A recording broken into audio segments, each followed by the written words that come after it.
오늘 읽으신 하나님의 말씀입니다. 요한복음 15장 1절에서 8절 말씀. 요한복음 15장 1절에서 8절 말씀입니다. 신약성경 174쪽에 있습니다.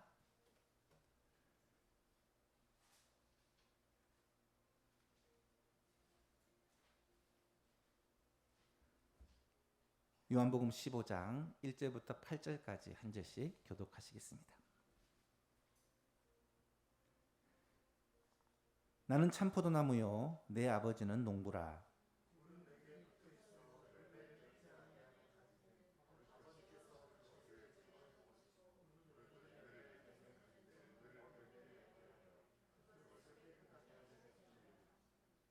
너희는 내가 일러준 말로 이미 깨끗하여졌으니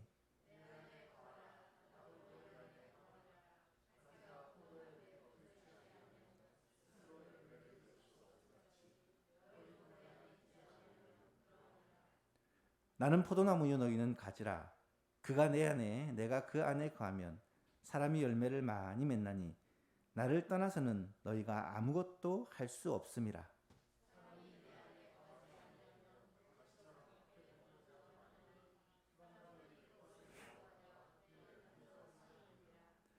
너희가 내 안에 거하고 내 말이 너희 안에 거하면 무엇이든지 원하는 대로 구하라. 그리하면 이루리라.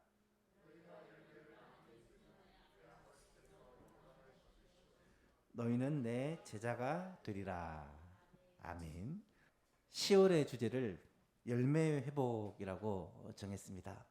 가을 하면 제일 먼저 떠오르는 것이 열매요 추수지 않습니까? 저는 개인적으로 이 열매라는 단어를 아주 좋아합니다. 그래서 우리 교회 구역 이름을 정할 때도 성령의 9가지 열매를 따라서 이름을 정했고, 마지막 10번째 구역은 아예 열매 구역이라고 그렇게 이름을 정했습니다. 제가 열매를 좋아하게 된 계기가 바로 이 오늘 본문 말씀 때문입니다.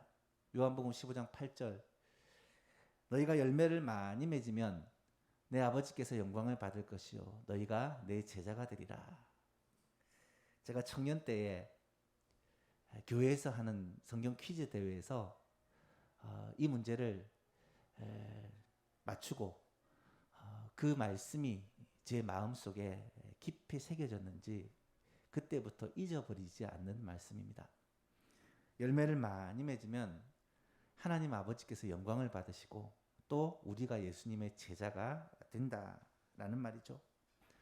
성경을 읽어보면 열매를 맺어야 한다는 내용이 상당히 많이 나타납니다. 대표적인 것이 성령의 9가지 열매죠. 우리 교회의 구역 이름이죠. 사랑과 희락과 화평과 오래 참음과 자비와 양성과 충성과 온유와 절제. 그리고 요한복음에 보면 빛의 열매, 모든 착함과 의로움과 진실함. 또 의의 열매, 회개에 합당한 열매, 입술의 열매, 전도의 열매, 이런 열매들이 성경에 아주 많이 등장을 합니다. 특별히 복음서를 읽어보면 열매를 주로 우리의 삶을 이야기할 때 많이 사용합니다. 나무에 맺힌 열매가 그 나무가 어떤 나무인지를 증명해 보여주듯이 우리의 입술과 행동으로 나타나는 삶이 우리가 어떤 사람인지를 드러내 보여준다라는 말이죠. 그래서 예수님은 이런 말씀을 하십니다. 못된 열매 맺는 나무, 좋은 나무가 없고 또 좋은 열매 맺는 못된 나무가 없느니라. 나무는 각각 그 열매로 아나니 가시나무에서 무화과를 또는 찔레에서 포도를 따지 못하느니라. 선한 사람은 마음에 쌓은 선에서 선을 내고 악한 사람은 그 쌓은 악에서 악을 내나니 이는 마음에 가득한 것을 입으로 말함이니라. 주님은 우리가 좋은 열매를 맺고 살기를 원하십니다. 하나님께서 기뻐하시는 열매, 좋은 열매를 그것도 풍성하게 많이 맺기를 원하신다는 것입니다. 너희가 열매를 많이 맺으면 하나님 아버지께서 영광을 받으시고 우리가 예수님의 제자가 된다. 얼마나 기가 막힌 말씀입니까? 이렇게 아름다운 열매들을 풍성하게 맺고 살아가는 예소만 가족들이 다 되었으면 좋겠습니다. 그래서 10월 한 달 동안 우리는 열매 회복에 대해서 함께 말씀을 생각해 보려고 합니다. 오늘은 첫 시간으로 우리가 잘 알고 있는 포도나무 비유를 통해서 우리가 풍성하고 아름다운 열매를 어떻게 많이 맺을 수 있는지 그 부분에 대해서 함께 생각을 해보고자 합니다. 첫 번째로 이 비유는 먼저 예수님께서 모든 열매의 근원이 되심을 분명하게 보여줍니다. 여러분, 하나님의 말씀이 성경을 가리켜 흔히 영적인 양식이다라는 얘기를 합니다. 밥을 먹지 않으면 우리의 몸이 건강하지 못한 것처럼 영적인 양식을 먹지 않으면 우리의 영이 건강하지 못합니다. 예수를 오래 믿고 교회에서 아무리 봉사를 많이 해도 하나님의 말씀을 귀 기울여 듣고 그 말씀을 마음에 새기고 하나님의 말씀을 읽고 묵상하지 않으면 영적으로 건강하게 자랄 수가 없다는 말이죠. 또 기도를 일컬어 영혼의 호흡이다, 그런 표현을 많이 사용합니다. 사람이 호흡이 끊어지면 죽습니다. 마찬가지로 기도하지 않으면 영혼이 숨쉬고 살 수가 없다는 말입니다. 다시 말하면 기도하지 않으면 주님과의 관계가 끊어져서 영적으로는 살아있으나 죽은 자와 같이 되어버린다라는 말이죠. 이 사실을 가장 잘 보여주는 말씀이 어쩌면 오늘 본문 이 포도나무 비유가 아닐까 생각합니다. 예수님은 예수님과 우리와의 관계를 포도나무에다가 비유를 하십니다. 예수님이 참 포도나무시고 우리가 그 포도나무에 붙은 가지라는 것입니다. 포도나무에 붙어있는 가지는 탐스러운 열매를 주렁주렁 맺게 됩니다. 하지만 만일 가지가 포도나무에서 떨어져 나가면 그 가지는 결코 열매를 맺을 수 없습니다. 열매를 맺을 수 없을 뿐만 아니라 시들어서 죽고 맙니다. 여러분, 꽃을 꺾어서 꽃꽂이를 해놓으면 아름답습니다. 그 아름다운 꽃들이 살아있는 꽃일까요? 죽은 꽃일까요? 물론 오아시스에 꽂아놓으면 잠시는 살아있는 것처럼 보이지만 그 꽃이 꺾여 있기 때문에 얼마 가지 않아서 시들어 죽게 되고 맙니다. 식물은 이처럼 나무에서 떨어져 나가면 죽을 수밖에 없는 것입니다. 오늘 본문에서도 그렇게 말씀합니다. 5절에 나는 포도나무에 너희는 가지라. 그가 내 안에 내가 그 안에 거하면 사람은 열매를 많이 맺나니 나를 떠나서는 너희가 아무것도 할 수 없음이니라. 나를 떠나서는 너희가 아무것도 할 수 없다는 말은 무슨 말인지 아시겠죠? 나무를 떠난 가지가 아무것도 할 수 없는 것처럼 예수님을 떠난 우리가 아무것도 할 수 없다는 것입니다. 열매를 맺지 못할 뿐만 아니라 살아있을 수조차 없다는 말입니다. 그래서 6절에 사람이 내 안에 거하지 아니하면 가지처럼 말라져 밖에 버려져 마르나니 사람들이 그것을 모아다가 불에 던져 사르느니라. 쓸모가 없어진 가지는 땔감으로밖에 사용할 수 없는 것처럼 주님을 떠난 우리는 아무런 가치가 없는 존재가 되고 만다는 말씀입니다. 그렇다면 가지가 포도나무에 붙어 있다라는 말은 오늘 우리들에게 구체적으로 어떤 의미를 가지는 것일까? 그것은 예수님과의 연합을 가리킵니다. 예수님과의 연합, 예수님과 연합은 어떻게 이루어질까요?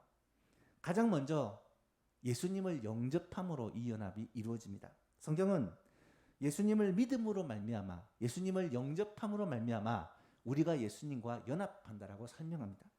로마서 11장에서는 이것을 접붙임으로 설명을 합니다. 또한 가지 얼마가 꺾였는데 돌 감람나무인데가 그들 중에 접붙임이 되어 감람나무 뿌리의 진액을 함께 받는 자가 되었은즉. 여러분, 다른 가지도 좋은 나무에 접붙이면 그 나무의 가지가 된다라는 말입니다. 20절에 보니까 옳도다.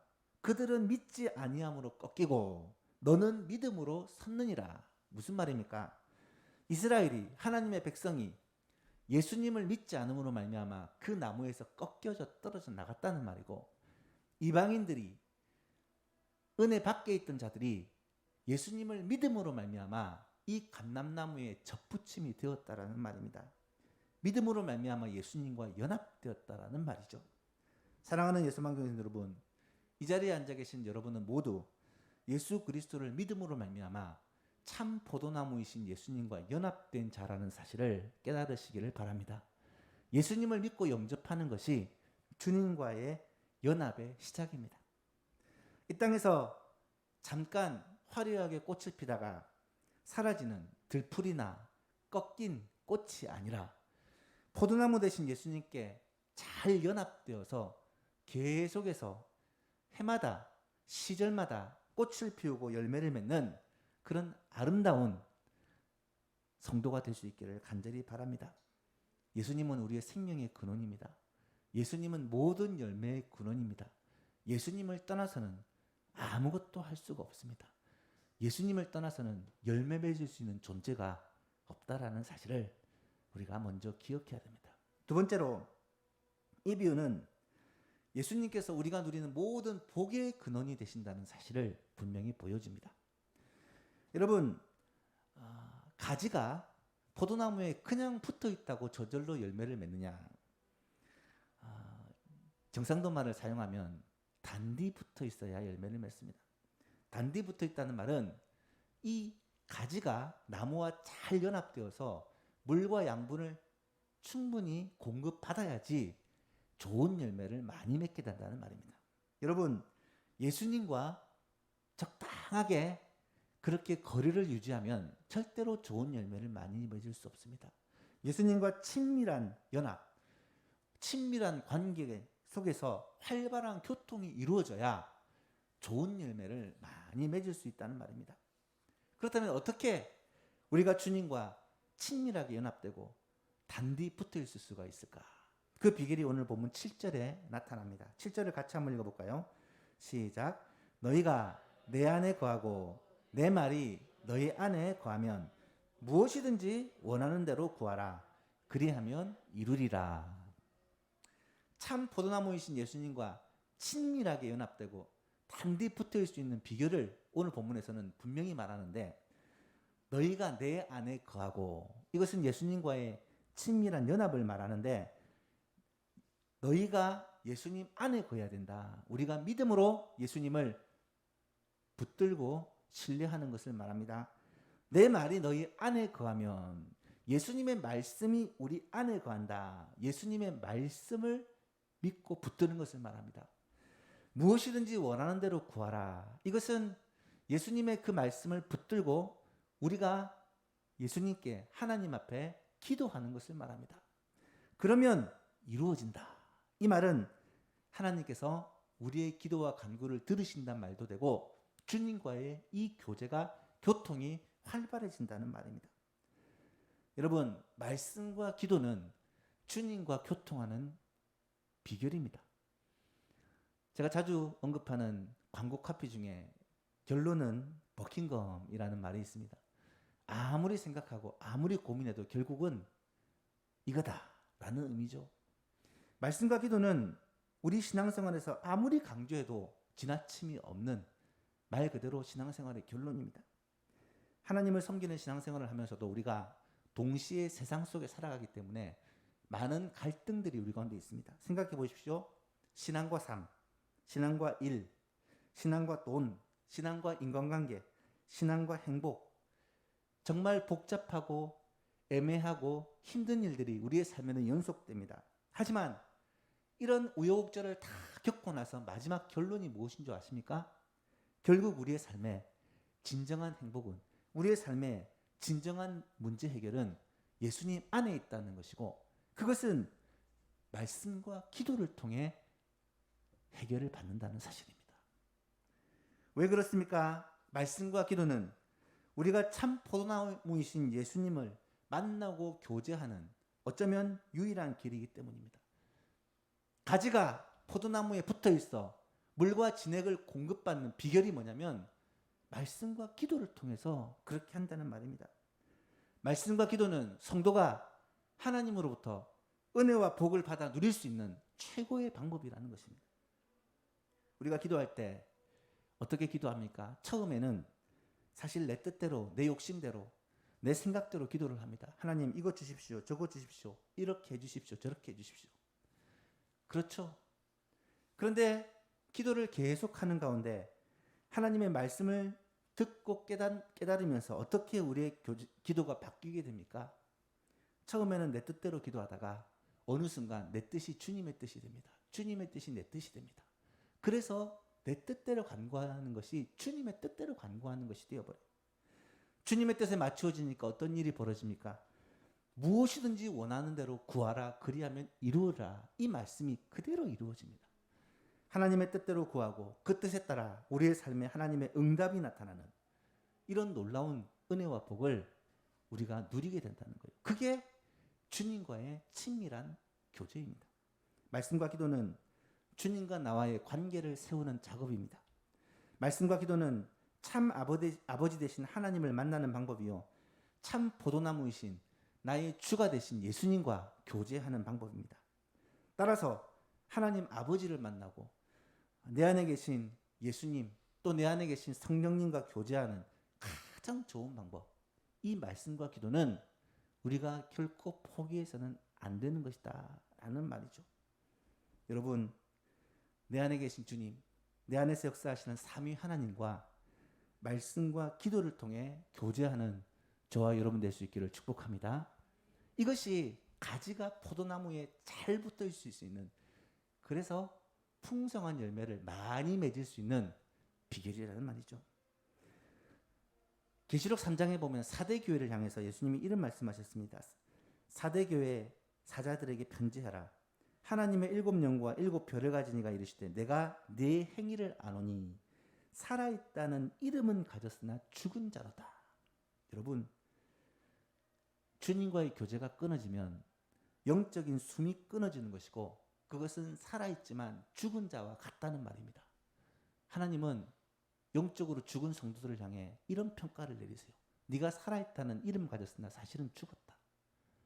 혹시 이 자리에 주님과의 교제가 끊어져서, 말씀과 기도를 통해 주님과의 친밀한 교제가 끊어져서 살아있지만 사실은 영적으로 죽은 그런 성도는 계시지 않습니까? 주님과의 친밀한 관계를 회복하여 영적으로 활발하게 살아있어 풍성하고 아름다운 열매를 맺는 예수만 가족들 될 수 있기를 주님의 이름으로 축복합니다. 세 번째로, 이 비유는 예수님께 붙어 있는 것이 열매를 맺는 비결이라는 사실을 보여줍니다. 4절과 5절을 다시 한번 보십시오. 내 안에 거하라 나도 너희 안에 거하리라. 가지가 포도나무에 붙어 있지 아니하면 스스로 열매를 맺을 수 없음 같이 너희도 내 안에 있지 아니하면 스스로 열매를 맺을 수 없다. 나는 포도나무에 너희는 가지라. 그가 내 안에 내가 그 안에 거하면 사람이 열매를 많이 맺나니 나를 떠나서는 너희가 아무것도 할 수 없습니다. 여러분, 이 말씀이 이제는 분명하게 깨달아지지 않습니까? 우리가 예수님 안에 거하면 풍성한 열매를, 아름다운 열매를 많이 맺지만 포도나무이신 예수님을 떠나버리면, 관계가 끊어지면 아무것도 할 수가 없다라는 말씀입니다. 여러분, 사실 열매는요, 가지가 스스로 맺는 게 아닙니다. 한번 생각해 보세요. 가지가 열매를 맺어야지 작정하고 노력해서 가지가 탐스러운 열매를 맺습니까? 그렇지 않습니다. 가지가 할 일은 한 가지입니다. 이 포도나무에 단디 잘 붙어 있어서 포도나무로부터 물과 양분을 공급받으면 가지는 저절로 열매가 맺히는 것입니다. 열매는 내가 맺는 것이 아니라 맺히는 것입니다. 열매를 맺게 하는 분은 누구십니까? 하나님이십니다. 사랑하는 예수만교회 성도 여러분, 말씀과 기도로 주님과 날마다 교제하고 친밀한 관계를 누림으로 이 포도나무와 연합이 잘 되어 있으면 우리의 삶에 아름다운 열매들이, 하나님을 기쁘시게 하는 열매들이, 또 풍성한 열매들이 많이 맺힐 줄로 믿습니다. 이런 것이 신앙생활의 기쁨과 즐거움이에요. 신앙생활의 맛입니다. 하나님의 말씀으로 말미암아 우리의 삶에 풍성한 삶을 누리고 기도함으로 말미암아 하나님으로부터 은혜와 복을 받아 누리며 살아가는 것, 이것처럼 즐거운 생활이 없다라는 거예요. 예수만교회 성도 여러분, 열매 맺는 것은 예수님과의 친밀한 관계를 통해 누리는 복입니다. 이것은 내가 노력하는 것이 아니라 예수님과의 친밀한 관계를 통해서 저절로 누리는 열매라는 사실입니다. 마지막으로 이 비유는 열매 맺는 삶에는 어떤 유익이 있는지를 보여주는 것입니다. 8절 말씀을 보십시오. 같이 한번 읽어보겠습니다. 시작. 너희가 열매를 많이 맺으면 내 아버지께서 영광을 받으실 것이요 너희는 내 제자가 되리라. 본문에서는 분명하게 두 가지를 말합니다. 너희가 열매를 많이 맺으면 첫 번째로 아버지께서 영광을 받으신다. 내 아버지께서 영광을 받으신다. 이 말은 하나님 아버지께서 영광을 받으신다는 말입니다. 하나님께 영광을 돌리며 사는 것은 성도의 살아가는 이유와 목적입니다. 성도가 이 땅에서 왜 사느냐 하면 하나님을 영화롭게 하기 위해 산다라고 가장 먼저 대답해야 합니다. 왜요? 우리는 그 목적을 위해 지음받은 존재이고 그 목적을 위해서 구원을 받은 존재이기 때문입니다. 더 나아가 하나님께 영광 돌리며 살 때 우리는 최고의 행복을 누릴 수가 있습니다. 고린도서 10장 31절 이하의 말씀 제가 너무 자주 인용하는 말씀이지만 그만큼 중요한 말씀이기 때문에 또 말씀드립니다. 그런즉 너희가 먹든지 마시든지 무엇을 하든지 다 하나님의 영광을 위하여 하라. 유대인에게나 헬라인에게나 하나님의 교회나 거치는 자가 되지 말고 나와 같이 모든 일에 모든 사람을 기쁘게 하여 자신의 유익을 구하지 아니하고 많은 사람의 유익을 구하여 그들로 구원을 받게 하라. 바울 사도가 왜 살아가는지 자신의 삶의 목적을 가장 분명하게 밝힌 구절입니다. 세 가지입니다. 하나님 영광 위해 산다는 것. 두 번째는 다른 사람의 유익을 위해 산다는 것. 세 번째는 그러므로 말미암아 그들을 구원하기 위해 산다는 것. 성도의 삶의 목적은 분명합니다. 하나님 영광, 다른 사람의 유익, 영혼 구원. 이것은 어쩌면 변치 않는 성도의 삶의 목적이 될 것입니다. 하나님께 영광 돌리는 가장 좋은 비결이 있다는 거예요. 오늘 본문에서는 분명히 말합니다. 너희가 열매를 많이 맺으면 내 아버지께서 영광을 받으실 것이요. 열매를 많이 맺는 것이 하나님을 영화롭게 하는 비결이라는 거예요. 여러분, 열매를 어떻게 해야 많이 맺는다고 했습니까? 주님과 말씀과 기도를 통해 친밀한 교제를 나누고 주님께 잘 붙어 있으면 저절로 열매가 맺혀지게 된다라고 말씀합니다. 주님을 닮은 거룩한 성품, 하나님을 기쁘시게 하는 거룩한 삶, 우리의 삶에서 드러나는 모든 아름다운 행위들이 주님과의 친밀한 관계의 결과로 저절로 맺히는 열매가 된다는 말씀입니다. 두 번째는 너희가 열매를 많이 맺으면 너희가 내 제자가 되리라. 예수님의 제자가 된다고 말씀합니다. 예수님의 제자가 된다는 말은 예수님을 따르는 사람이 된다는 말이고 예수님을 닮아간다는 말입니다. 우리의 마음과 삶이 예수님을 닮아간다는 말입니다. 예수님이 원하시는 삶을 살 수 있고 예수님의 뜻대로 살 수 있는 능력이 생긴다는 말입니다. 사랑하는 여러분, 예수님의 제자가 되고 싶지 않으십니까? 예수님을 정말 닮은 사람이 되고 싶지 않으십니까? 그렇게 하는 비결이 포도나무 대신 예수님께 붙어 있어 열매를 많이 맺는 거래요. 말씀과 기도를 통해 예수님과 친밀하게 연합하여 예수님과 이 풍성한 교통을 통해 열매를 많이 맺게 된다고 분명히 말씀하고 있습니다. 그러므로 말미암아 하나님을 영화롭게 하고 주님의 제자로 살아가는 예수망 모든 가족들이 될 수 있기를 주님의 이름으로 축복합니다. 오늘 말씀을 통해 우리는 포도나무 비유에 대해 생각해 보았습니다. 이 비유는 우리가 어떻게 풍성하고 아름다운 열매를 맺으며 살 수 있을지, 또 그 열매를 어떻게 많이 맺어서 하나님 영광 드러내고 또 주님의 제자로 살 수 있을지 비결을 자세히 설명해 주고 있습니다. 네 가지로 살펴보았는데요. 첫 번째는 이 비유는 먼저 예수님께서 모든 열매의 근원이 되신다는 사실을 보여줍니다. 두 번째는 이 비유는 예수님께서 우리가 누리는 모든 복의 근원이 된다라는 사실을 보여줍니다. 세 번째로 이 비유는 예수님께 붙어 있는 것이 열매를 맺는 비결이라는 사실을 보여줍니다. 마지막으로 이 비유는 열매 맺는 삶에는 어떤 유익이 있는지를 보여주는 것입니다. 사랑하는 예수만 교신 여러분, 풍성하고 아름다운 열매를 맺는 비결은 분명합니다. 예수님께 붙어 있는 것입니다. 그것도 단디 친밀하게 연합하는 것입니다. 어떻게 그렇게 할 수 있습니까? 말씀과 기도를 붙들며 사는 것입니다. 그러면 예수님과 친밀하게 연합되고, 예수님과 친밀하게 연합되면 저절로 삶의 열매가 맺혀집니다. 예수님의 성품이 드러납니다. 주님이 기뻐하시는 삶을 살게 됩니다. 그리스도를 따라가는 제자의 삶을 살 수 있습니다. 하나님께 영광 돌리는 삶을 살 수 있습니다. 그런 은혜가 예수망 모든 가족들에게 있기를 주님의 이름으로 축복합니다. 이번 한 주를 살아가는 동안, 특별히 10월 한 달을 살아가는 동안 우리의 삶에 이렇게 아름다운 열매들이, 정말 좋은 열매들이, 하나님을 기쁘시게 하는 열매들이 주렁주렁 맺힐 수 있기를 우리 주 예수 그리스도 이름으로 축복합니다.